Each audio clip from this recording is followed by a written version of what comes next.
to the part where wellness without looking at healing is going to be difficult. As you understand, as humans, we are body, mind, and spirit. And for real transformation and real well-being to happen, there are some areas that really need attention, especially our spirits, our souls, which spirit and soul is not the same thing. Akusinte eyodwa efanayo. Akuyona into efanayo, it's not the same thing.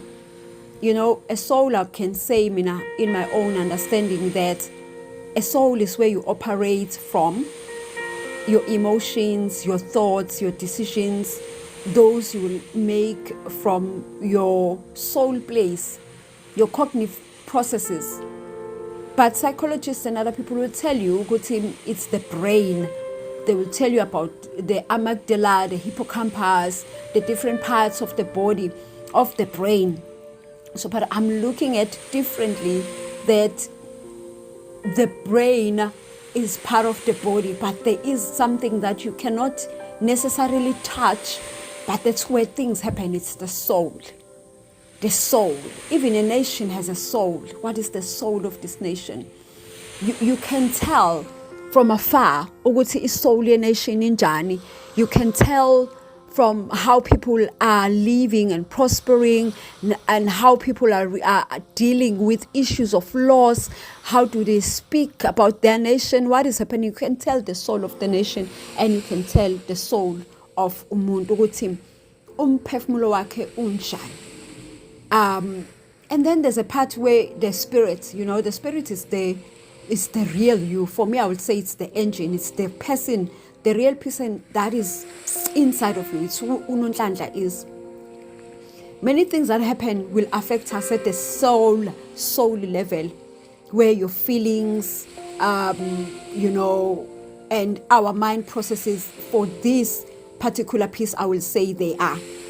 And sometimes those experiences, they get stuck, we make decisions like, I will never trust again, I will never love again, I will never open myself, I will never trust a person again, I will never do this and do this, because your soul has been, injured. And then you make that decision. Especially when we were deeply hurt, I must tell you that it does affect the soul, but it also injures the spirit. Because remember, umuntu is spirit. The God who created us is spirit. He created us in the image of God, and the image of God is spirit. God is spirit. So we are like him. When we talk about the image, the likeness of God, we're talking about the spirit. There's no any other form of life like human beings that carries the spirit, and carries not just any spirit, but the spirit of God. So things as iningi, they normally would hurt us at the spirit level. And their spirit now being the engine, if I will say again. And it's meant to be pure, ukuthi function. It's meant to be aligned with God. Because our spirits, they inform of our emotions zethu, and shapes our thoughts and guides our action.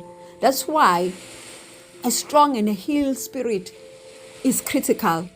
For me, there is no personal wellness strategy without a healing of the spirit. For a wellness strategy to be effective, even in an organization, I can tell you, the core and the spirit of the organization needs to be aligned. Even at an organizational level, communal level, relational level, there needs to be a healing that must take place. Even the book that I wrote, I did write a chapter on healing. My book is ready, but it's being edited. And I do have a section that I dedicated that speaks to healing. For me, I think it's a critical time that we need to heal at a national level, in our communities, in our family level. Kunabantu abangakhulumisani kumndenini, mhlawumbe lokungakhulumisani kona ukuletha ukuthula, but what is in there, in your core, ngalo muntu? What is in your core? What are your thoughts about lo muntu? You the more you hold, you harbor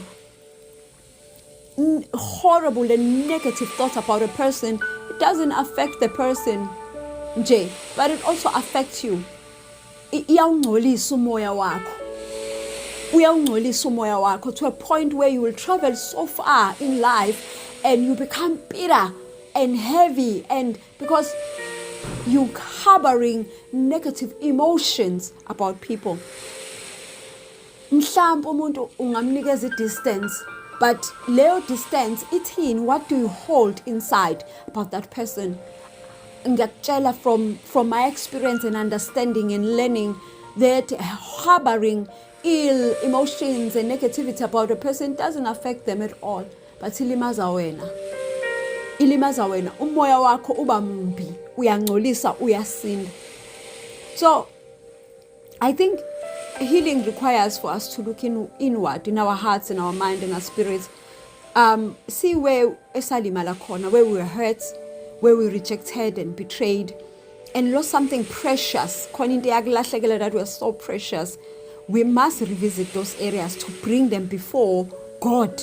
For someone like me who believes in God and believes in Christ, to say la ngalimala la kubhlungu akukho right, akudluleki, so that you can experience life in a way that is supposed to. Harboring unhealed areas in my life, it's a window ukuthi uSatan angaplanta nanoma yini kuwena, because you have a favorable environment that allows ukuthi Satan, which is our enemy, our real enemy, can plant anything ngomuntu, because we have unhealed areas. Awukwazi to expect for you to flourish while you still have hidden wounds.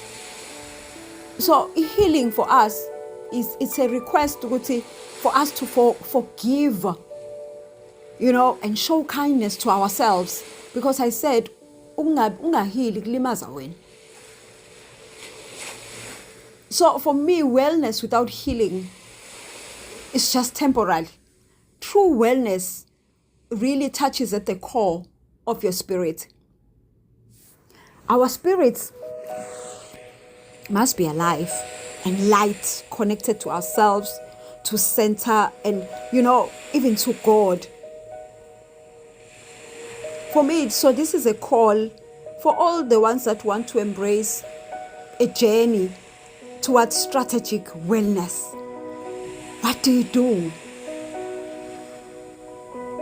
You start by facing the hurts, the betrayal, the disappointments, the failures of the past, and experience healing. Give yourself that, that page, a new page, to start to write kabusha. As I will continue to load on personal wellness strategy, nuggets and things that you have to look into, but the start is healing. There's no wellness without healing. There is no wellness without healing.